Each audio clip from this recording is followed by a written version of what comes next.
Before hitting the big leagues, People Can Fly was a small studio located in Warsaw, Poland's capital. The company was established in 2002, but the story of its founders dates back 10 years.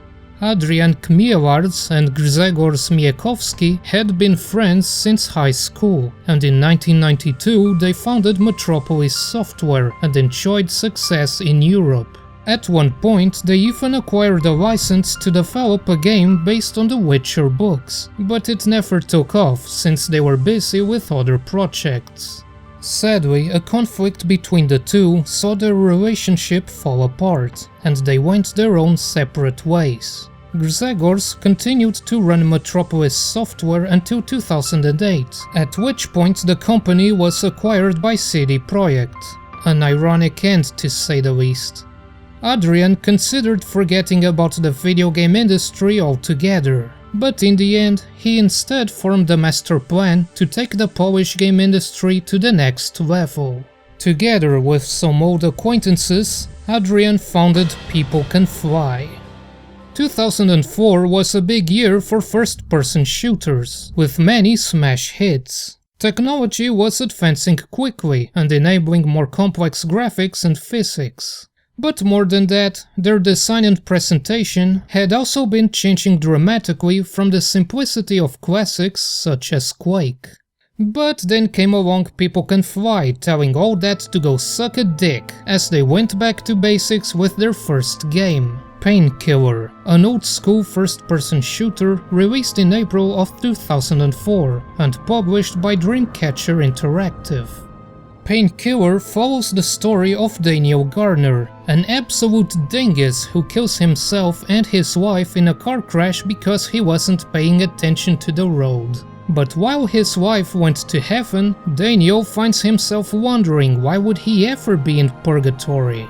He is approached by a man named Samael, who informs him that Lucifer is itching to start a war between hell and heaven, and someone must put a stop to this before it's too late. If Daniel can kill Lucifer's 4 generals, he might have a chance to see his wife again. And so Samael gives him a level selection screen and sends him out on a journey through purgatory. And you'll certainly see a lot of different places. Painkiller's ambiguous setting gives it an excuse to throw whatever it wants at the player, including cemeteries, military bases, swamps, train stations, and who knows what else exists between life and death. The only thing connecting the levels is that it's all dark and gloomy. But in contrast to its serious and frankly uninteresting plot, the gameplay is balls to the wall. Painkiller is the quintessential rooty-tooty run-and-shooty. You run, you jump, and you shoot. There's no reloading or accuracy penalties for shooting while moving, and aside from 1 or 2 instances, there are no puzzles or anything of the sort. It's also a rare example of a game with instant weapon switching, and you're encouraged to do what is referred to as bunny hopping, which means jumping over and over to gain speed, letting you move quickly between areas and to stay away from melee enemies. Levels are separated into combat arenas that throw waves of enemies at the player. Kill them all, advance to the next one, and repeat. If you get lost or if there's one last enemy hiding somewhere, the compass on the top of the screen will point you to your destination. Levels have various pickups scattered around, but most of your health pickups actually come from enemies, whose corpses turn into souls that grant you 1 or 6 health points. Collecting 66 souls also triggers Demon Form, temporarily turning you invincible and letting you delete everything in one hit. A big feature is the Black Tarot, a set of gold and silver cards that are unlocked by clearing certain conditions in each level. Gold cards have to be triggered manually and can normally only be used once per level, while silver cards grant passive effects that are always active. Between levels, you have 3 gold slots and 2 silver slots to place cards on.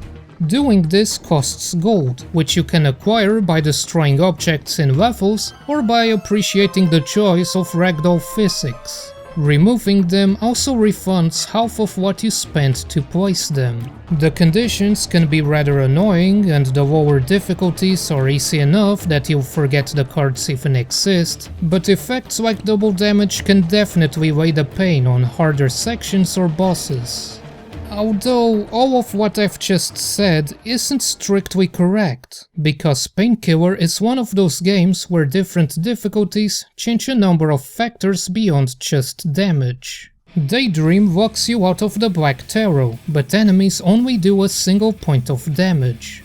Insomnia is the normal difficulty, with every mechanic available.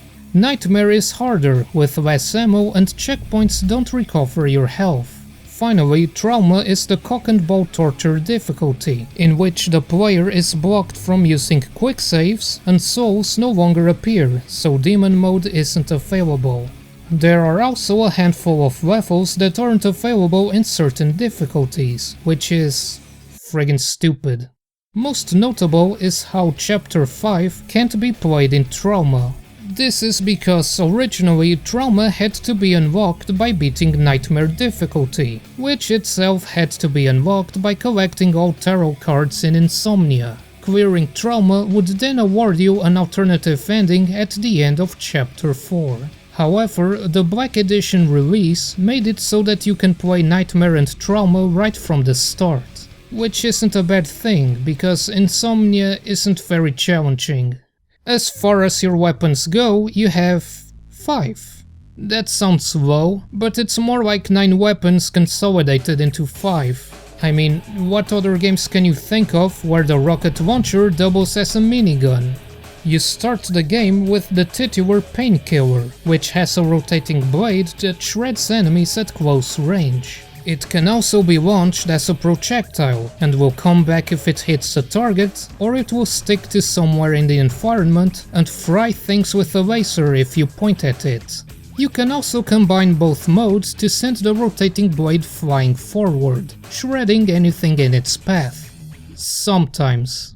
Next is the Shotgun/Freezer, yes, that's what it's called. The shotgun is your standard shotgun, dealing high damage at short range, but lacking accuracy at a distance. The Freezer fires a projectile that freezes enemies, and makes them prone to shattering like my self-esteem. The Stake Gun is a gun that launches stakes that deal high damage and can stick its victims to walls. But keep in mind that you have to compensate for the stakes drop-off. It also doubles as a grenade launcher.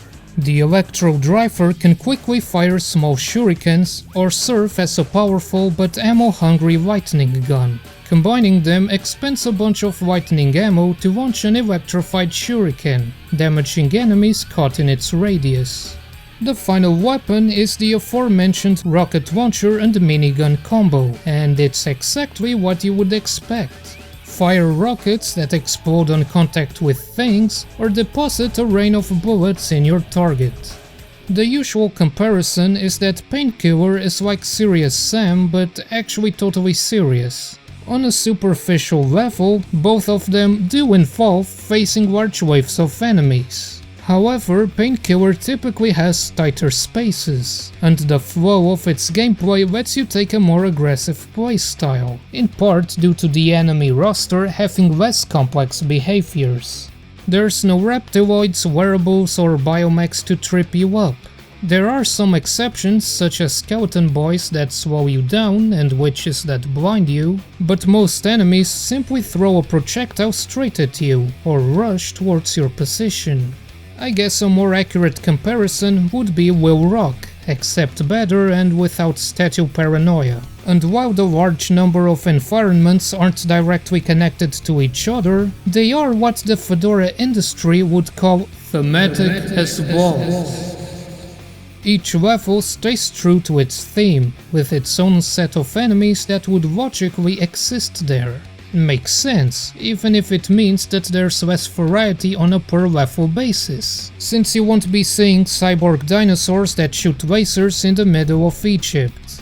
There's no going around the fact that Painkiller is a pretty repetitive game, but it's okay because shooting things in the face tends to be pretty satisfying. especially because the physics are really stupid in the best way possible, and the developers knew it because you get money from juggling enemies in the air. They will frequently fly a few meters when you hit them, or they'll just get turned into giblets. And like every other shooter from that time, it has a weapon that can penetrate enemies and pin them to walls. This is from when ragdoll physics started seeing widespread adoption, and you can tell. And what better music to accompany the chaos than heavy rock? When you're just strolling around, the game sticks to dark ambient tunes. But when people start flying, so do the electric guitars. For a 2004 game, the visuals hold up surprisingly well too, with high quality textures and enemy models. The only glaringly ugly part of the game is the pre-rendered cutscenes, which are horribly compressed and infected with filters that just makes it worse. The characters also have that early CGI quality to them that makes them look like some truly cursed marionettes. In short, Painkiller nails the basics. The moment-to-moment gameplay is fun and it feels good to play. Although everything around it ranges from fine to poorly thought out. It just has a bunch of little frustrations that start piling up, you know? Like platforming and coin collecting being annoying because of the floaty physics, or demon mode triggering exactly when you don't need it. One of my gripes with the gameplay is that the Black Tarot is interesting in concept but a chore in practice, because the conditions for unlocking cards can sometimes get in the way of having fun. Things like collecting X amount of gold involves painstakingly shooting every object you see and then collecting every single coin that gets in the otherwise entertaining but in this case kind of awkward physics. And no, coins earned from juggling enemies doesn't count towards that amount. The ones that require you to collect souls are unnecessarily annoying because it takes a few seconds for them to spawn, and they then disappear after a few more seconds, so you need to plan your actions around this rather than, I don't know, blasting a cultist in the face with the shotgun? Oh, and if the corpse disappears in mid-air, then tough luck, it's not coming down. And boy oh boy, it sure is fun to have conditions like finishing the level using one specific weapon, or having to not kill more than a certain number of enemies in a game with the word killer in its name. And ultimately, it doesn't feel very rewarding because the vast majority of enemies just aren't enough of a threat for it to matter, and against bosses they're just a speedrunning strategy.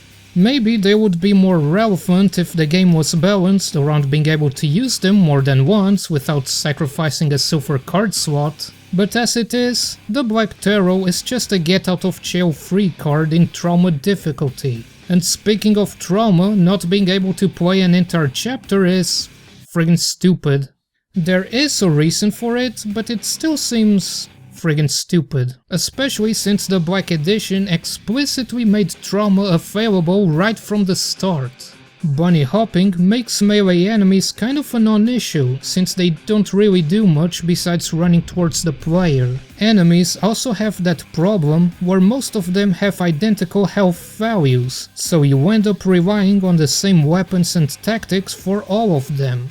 You get tons of ammo for the shotgun, and it kills most enemies in 1 or 2 shots, while the rest get frozen and instantly shattered into little pieces, because the freezer complements the shotgun perfectly. The more resilient enemies, like the flamethrower guys, can take multiple rockets, stakes and lightning to the face. But if you hit them with the freezer shotgun combo, they drop like a bitch. And sure, freezer ammo might not be as common, but you still get more than enough to deal with these enemies.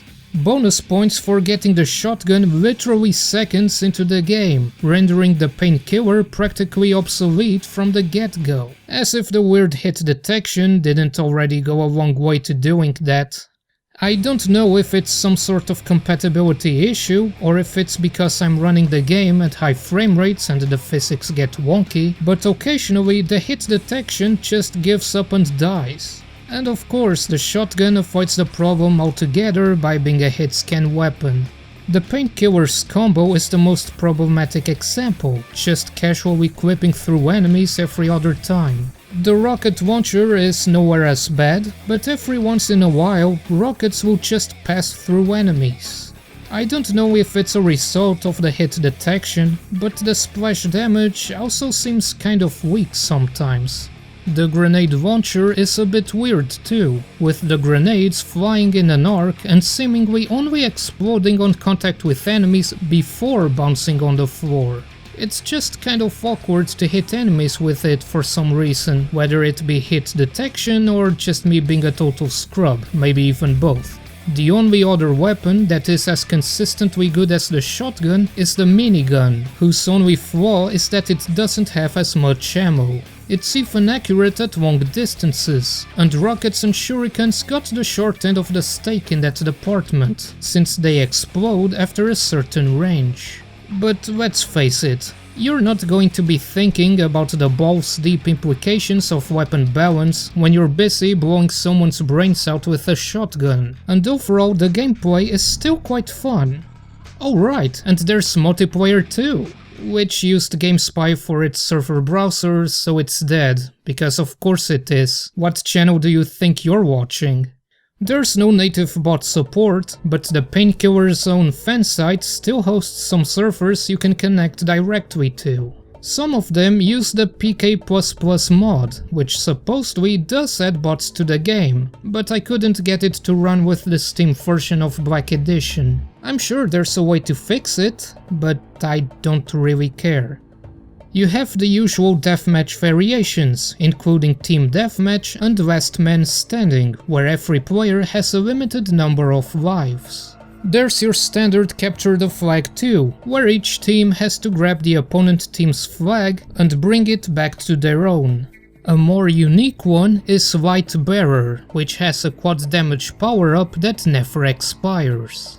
Killing the current owner causes him to drop it, and the player with the power-up in their possession when the time limit is reached wins the match.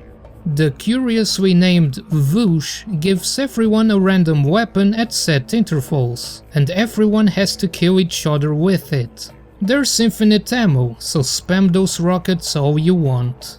And finally, you can also spam all the rockets you want in People Can Fly mode. In this one, players can only use the rocket launcher, but they also only take damage when airborne. It's a rocket jump party and all the rockets are invited. It should be no surprise that multiplayer isn't my thing, and to be perfectly honest, I have never ever touched Painkiller's multiplayer before working on this video, but hey, there you go, it exists. For me, the single player alone makes Painkiller worth playing. It has problems that I no doubt made sound like game-breaking problems, even though they aren't, but at its core is good, simple fun. And the fun continued when Battle Out of Hell came out near the end of 2004.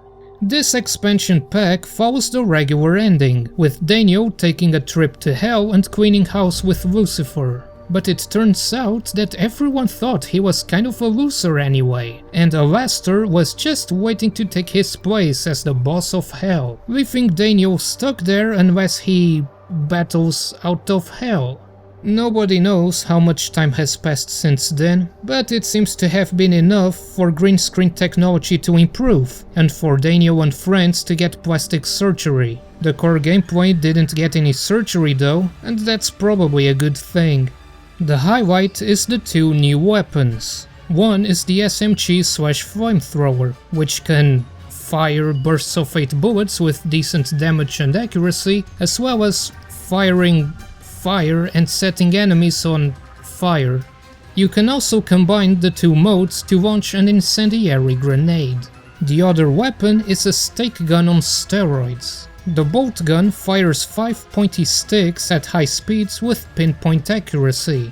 Individually, each stick deals less damage than a stake, but they don't suffer from distance drop-off and it comes with a scope, so it serves as a sniper rifle of sorts. Its secondary mode is the heater, which launches a bunch of explosive balls.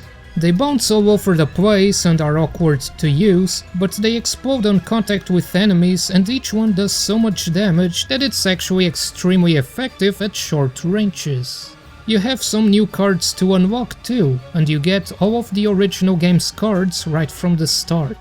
Battle Out of Hell comes with 10 new levels, again all dark and gloomy stuff, like an orphanage full of kids subjected to nasty experiments, an amusement park with evil clowns, and a city in late-stage capitalism. Of note is that the design tends to be a bit more elaborate, with various scripted events and set pieces. For example, Looney Park has you go around the place in a rail car while enemies shoot at you. Then you have a butcher chasing you around for a bit in the creepy orphanage, and zombies raining down in the city while giant monsters send things flying. Ultimately, the goal continues to be shooting everything in the head. It's just that now it's 95% running and shooting instead of 100%, for better or for worse. I get the feeling that the developers wanted to shake Painkiller's reputation as nothing more than running and shooting. The expansion's levels are considerably harder, but some of it comes down to questionable design decisions that feel like a solution looking for a problem. That bit with the railcar seems cool in theory, but in practice it's just annoying. Not just because the game was designed around the player being able to move around, but also because there's no way you're going to survive that section without enough health and armor, especially in higher difficulties. It's bad enough that the car blocks certain projectiles like stakes, but even if you have perfect aim, you'll never kill every enemy before getting hit at least a few times. The rest of the level is good, but this part kind of ruins it. And sadly, the last couple of levels start drifting into frustration territory, with more on-rails sections. Enemy placement starts feeling cheap, enemies get stuck in geometry all the time, and you probably wouldn't figure out how to beat the final boss without looking it up online. But despite all that, it's still Painkiller, so if you liked the main game, play the expansion too. It's that simple. Battle Out of Hell doesn't fix my problems with the game, but for the most part it's just as fun and worth checking out. And they're not sold separately anymore, so you might as well play it too anyway. Your main option today is the Black Edition, which includes the base game and Battle Out of Hell. It runs fine on modern Windows without any modifications. There's no big performance issues or graphical glitches. The only thing of note is that running it at 4K causes some menus to run at seconds per frame, which is weird because gameplay and certain menus like the level selection one run flawlessly. There's also a fan-made patch that fixes some bugs and corrects the interface to not look stretched in widescreen resolutions, as well as a mod that unlocks all levels for all difficulties. Painkiller also got ported to the Xbox as Painkiller Hell Wars, which I haven't played, but supposedly has a mix of levels from the base game and the expansion. But given that the game is old, cheap, and easily runs on any modern computer, I'd recommend sticking to the PC version. After the expansion pack, the Painkiller series continued, but People Can Fly was no longer in charge. There was Painkiller Overdose, a mod-turned-commercial product that was alright, and then 3 more standalone entries that maybe I'll cover whenever I'm up for some self-flagellation. But the big thing was in 2012. Oh wait, never mind, there just had to be a new game announced 9 years later, right when I was finishing this video, didn't it? Holy shit. Anyway, in 2012 came a remake called Painkiller Hell and Damnation. H&D, get it? This was developed by The Farm 51, a studio formed by ex-People Can Fly members whose names I won't even try to pronounce. You see, sometime after Painkiller, the studio started working on a title called Come Midnight, which got the attention of THQ, and a publishing deal was made. With their financial backing, the studio was able to expand and hire many new people. But as it turns out, the gameplay isn't the only thing that can be compared to Serious Sam, because just like Croteam's deal with Atari, People Can Fly got screwed in the ass by THQ, who suddenly cancelled the project, dropped the funding, and left them to rot. Thankfully, People Can Fly was partially acquired by Epic Games, and thanks to their vice president putting in a good word, the studio was saved and put to work by helping bring Gears of War to PC, and then co-developing Bulletstorm and Gears of War Judgment. As for Adrian, he has since left the company and founded the Astronauts. His new studio is also located in Warsaw, and they are currently working on a new first-person shooter called Witchfire. Anyway, Hell and Damnation is one of those games where it's technically a sequel, but it plays like a remake. After the events of Battle Out of Hell, Daniel continues wandering purgatory after being betrayed by both sides of the conflict. Eventually, Daniel is approached by the Grim Reaper itself, who promises to let him see his wife if he collects 7,000 souls. Daniel was supposed to have died 1,000 times during his kerfuffle with Lucifer, but instead he survived and became an anomaly that disrupts balance or whatever. So Death gives him a fancy new weapon, and off he goes to kill everyone again, but with 20% more snark. Hell and Damnation generally has a more cheesy tone, and just as well that Daniel is now voiced by John St. John, so he can be a wisecracker like Duke Nukem. Well, at least in cutscenes. As for the gameplay, it might seem identical at a glance, but there are some improvements, and also some problems that come along with it. Hell and Damnation is kind of like Hell Wars in that it mixes levels from both the original game and the expansion pack. The levels have the same designs, but the order in which you go through them and the enemies you fight have been remixed to increase variety, especially in early levels where you fought waves of the same 1 or 2 enemies. Weapon progression has changed, and the expansion pack's weapons are present throughout the entire campaign. The Painkiller is now found on the 2nd level, and the player instead begins with the shotgun/freezer and a new weapon called Soulcatcher. Its primary fire launches discs that slice through enemies. The secondary fire has infinite ammo and works much like the Electro Driver's lightning, but it also absorbs the enemy's soul into the weapon. Once it's fully charged, you can launch a projectile that makes enemies fight for you. Which sounds cooler than it actually is, and the beam just doesn't do enough damage to be useful, since ammo is rarely a problem. And as far as the old weapons go, they function pretty much the same, but the balance has been improved somewhat. The Electro Driver's lightning has less range, but both it and the flamethrower consume a lot less ammo, drastically improving their usability. The SMG can now be fired without stopping if you time your clicks right, making it a high damage, high accuracy, single target machine of death. And while the secondary function is pretty much pointless, the Soulcatcher's primary fire is a solid weapon all around, with good accuracy, range and damage. The Carnage is also enhanced with a localized dismemberment system. In the original, enemies would get chipped into pieces in a predetermined way. In Hell and Damnation, you can slice limbs and heads off individually, and quite easily too. Man, I love slicing children to pieces with razor blades.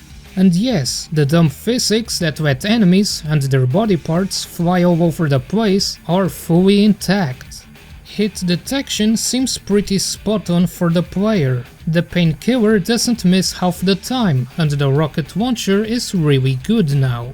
Maybe it does more damage, maybe it's just because the blast radius seems to be larger, but either way it's now up there with the shotgun, which is still the top weapon, but not overwhelmingly so. But I said for the player. For some reason, most melee enemies now have dummy thick hitboxes that lets them hit you even if it looks like they shouldn't. You can still keep your distance by bunny hopping, but it does feel unfair when you're getting smacked by a living boner 1 meter away. Outside of that, enemies still behave the same, aside from the samurai and winged demons who have been nerfed and are much easier to deal with. The Black Tarot works the same, but some unlocking conditions have been changed and some levels have 2 cards to unlock, which makes perfect sense when you look at the level selection screen. The original game's graphics still hold up well given their age, and the remake is basically that but with higher resolution textures and more complex lighting. Aside from a few conspicuously terrible models and sometimes looking like the worst reshade preset in existence, the visuals do a pretty decent job, even today.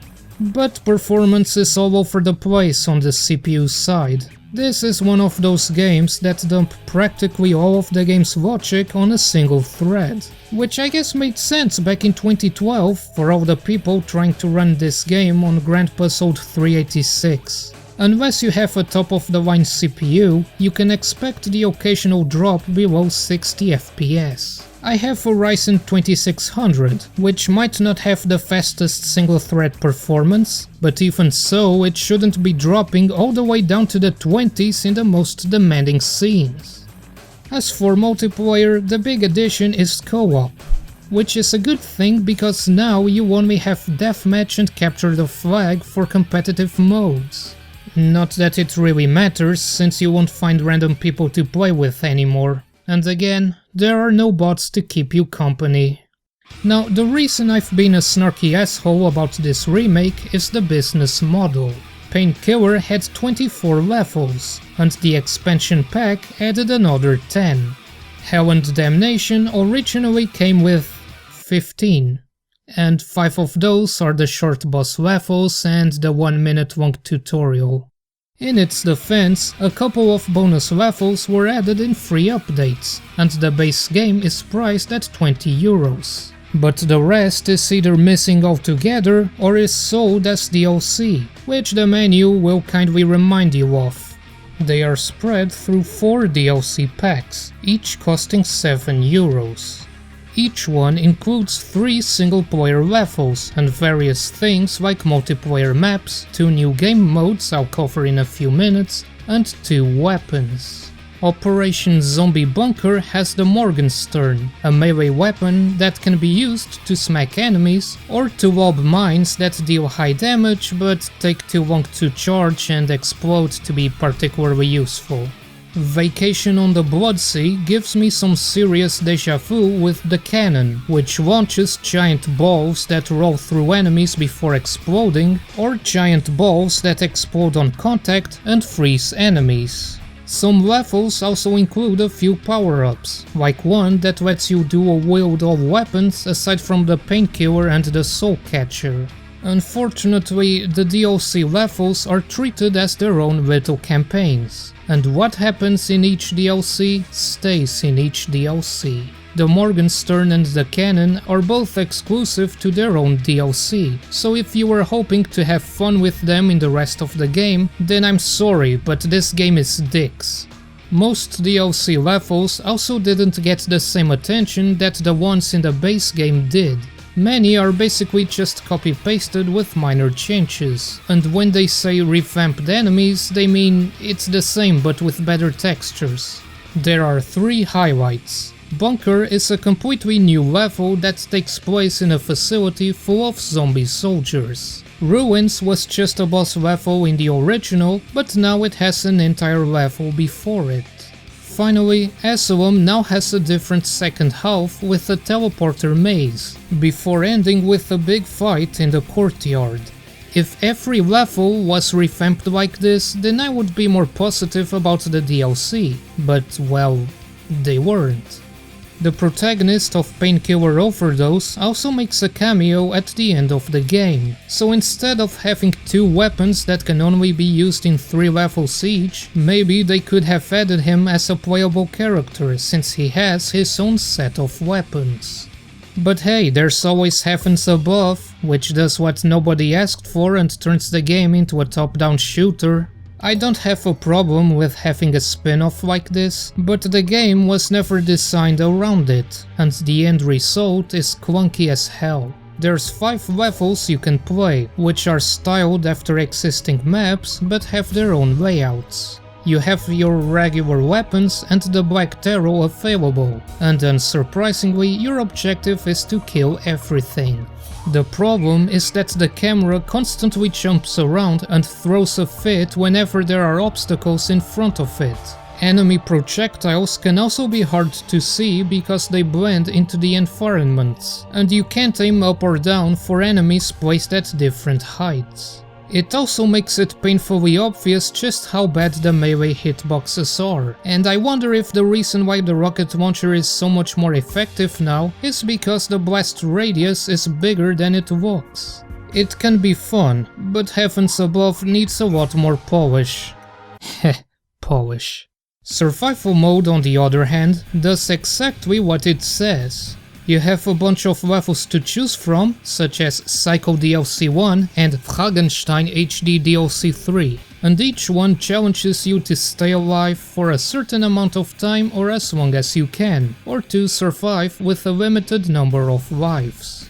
Not much else to say really. It's simple, repetitive, but fun in quick bursts. And as for the free DLC, there's 2 old levels, a short romp called Conclave, and a trio of seasonal levels. These include Cemetery getting a Halloween makeover, Train Station jingling its bells, and Swamp getting some demonic Easter eggs. They're all quite fun, and I admit I'm a sucker for this kind of thing, so yeah, the free DLC at least is pretty cool.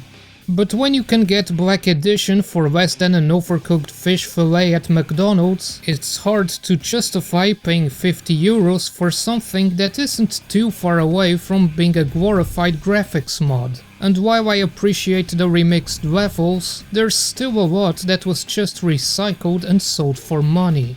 The vast majority of the map designs haven't changed. Most enemies have new textures but still use the same animations, and the sound effects and music are mostly unchanged too. Hell, Daniel still uses the exact same voice clips during gameplay, even though the developers hired a different voice actor for the cutscenes, which doesn't even qualify as half-assed, more like quarter-assed. And you can't get just the single player levels. You have to get the 4 DLC pieces in question, which comes to €28 in total, or 30 if you buy the bundles with some other stuff. You don't have to get the DLC, but if you want a mostly complete remake, you're paying €50. I also commend the developers for integrating Steam Workshop support, but unfortunately there never was much interest in it, so it's not much of a selling point. Again, Hell and Damnation isn't bad by itself, it just doesn't offer enough to be worth getting over Black Edition. It improves some parts, does nothing to fix others, and then comes with its own problems. The Soul Catcher, the Gore and the co-op are nice additions, and survival mode is a fun distraction, but overall it feels more like a side grade than an upgrade, and that kind of defeats the purpose of a remake. Unless you're allergic to 2004, I'd recommend going with Black Edition instead. But if you really want Hell and Damnation, consider getting the complete pack on sale, since it includes everything. For better or for worse. Either way, it's Painkiller. It has a dumb story that takes itself too seriously. The Black Tarot feels kind of annoying and pointless sometimes, and the balance could be much better. But at its core is the purest form of the first-person shooter. A game where the joy comes from simply blasting something in the face with a shotgun.